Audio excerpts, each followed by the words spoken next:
പുതിയൊരു വീഡിയോയിലേക്ക് സ്വാഗതം. ഈ കഴിഞ്ഞ ജനുവരി 22-ാം തീയതിയിലെ പ്രാണപ്രതിഷ്ഠ ചടങ്ങുകൾക്ക് ശേഷം ഒരുപാട് പേർ ആഗ്രഹിക്കുന്നുണ്ടാവും ഒരിക്കലെങ്കിലും അയോധ്യ സന്ദർശിക്കണമെന്ന്.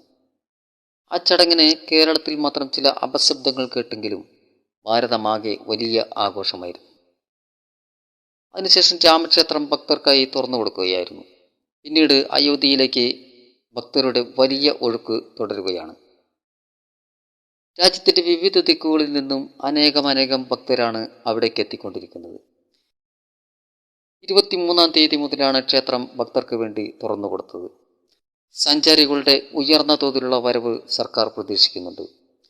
വർഷാവസാനത്തോടെ പ്രതിദിനം 3 ലക്ഷത്തോളം സഞ്ചാരികൾ എത്തുമെന്നാണ് പ്രതീക്ഷ. വിവിധ സംസ്ഥാനങ്ങളിൽ നിന്നും ഭക്തരെ അയോധ്യയിലേക്ക് എത്തിക്കുന്നതിനായി സ്പെഷ്യൽ ട്രെയിനുകളും സർവീസുകളും ആരംഭിച്ചിരിക്കുകയാണ് ഇപ്പോൾ. ആകെ 200 സർവീസുകളാണ് ആസ്ഥ സ്പെഷ്യൽ എന്ന പേരിൽ ആരംഭിക്കുന്നത്. ഡൽഹി, മഹാരാഷ്ട്ര, തെലങ്കാന, തമിഴ്നാട്, ജമ്മു കാശ്മീർ, ഗുജറാത്ത്, മധ്യപ്രദേശ് എന്നീ സംസ്ഥാനങ്ങളിൽ നിന്ന് സ്പെഷ്യൽ സർവീസുകൾ ഇതിനകം തന്നെ ആരംഭിച്ചിട്ടുണ്ട്.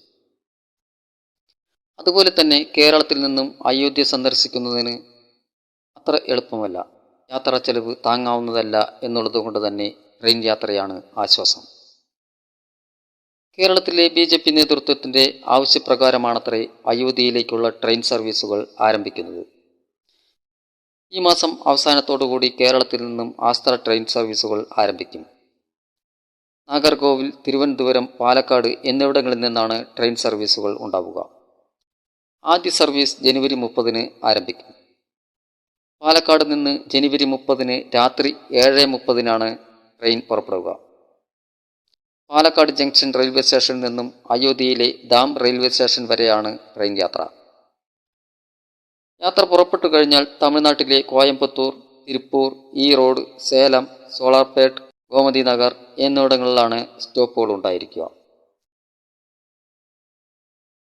ഫെബ്രുവരി, മാർച്ച് മാസങ്ങളിലെ ട്രെയിൻ സമയം ഉൾപ്പെടെയുള്ള കാര്യങ്ങൾ വരും ദിവസങ്ങളിലാണ് അറിയുവാൻ കഴിയുക. ടിക്കറ്റ് നിരക്ക് 3300 രൂപയാണ്. ഫെബ്രുവരിയിൽ 2, 9, 14, 24, 19 തീയതികളിലാണ് സർവീസുകളുള്ളത്. തിരുവനന്തപുരം സെൻട്രൽ സ്റ്റേഷനിൽ നിന്ന് ഫെബ്രുവരി 22-ന് പ്രത്യേക തീവണ്ടിയുണ്ട്. വർക്കല, കൊല്ലം, കോട്ടയം, എറണാകുളം ടൗൺ, ആലുവ എന്നിവിടങ്ങളിലാണ് സ്റ്റോപ്പുകളുള്ളത്. അതുപോലെ പ്രത്യേകം പറയേണ്ട മറ്റൊരു കാര്യം, അയോധ്യയിൽ നിന്നും തിരിച്ച് കേരളത്തിലേക്ക് 3, 8, 13, 18, 23, 28, മാർച്ച് 4 എന്നീ തീയതികളിലാണ് ആസ്ഥ സർവീസുകളുള്ളത്. മറ്റൊരു പ്രധാനപ്പെട്ട കാര്യം എടുത്തു പറയേണ്ടതുണ്ട്. IRCTC മുഖേന മാത്രമേ ആസ്ഥ സ്പെഷ്യൽ ട്രെയിനുകളിലേക്ക് ബുക്ക് ചെയ്യാൻ കഴിയുകയുള്ളൂ. അതുപോലെ ട്രെയിനിൽ വെജിറ്റേറിയൻ ഭക്ഷണമായിരിക്കും വിതരണം ചെയ്യുക. അയോധ്യ തീർത്ഥാടനത്തിന് തയ്യാറെടുക്കുന്നവർക്ക് ഭഗവാന്റെ അനുഗ്രഹം ലഭിക്കട്ടെ എന്ന് മാത്രം പ്രാർത്ഥിച്ചുകൊണ്ട് വീണ്ടും മറ്റൊരു വീഡിയോയിൽ നന്ദി, നമസ്കാരം.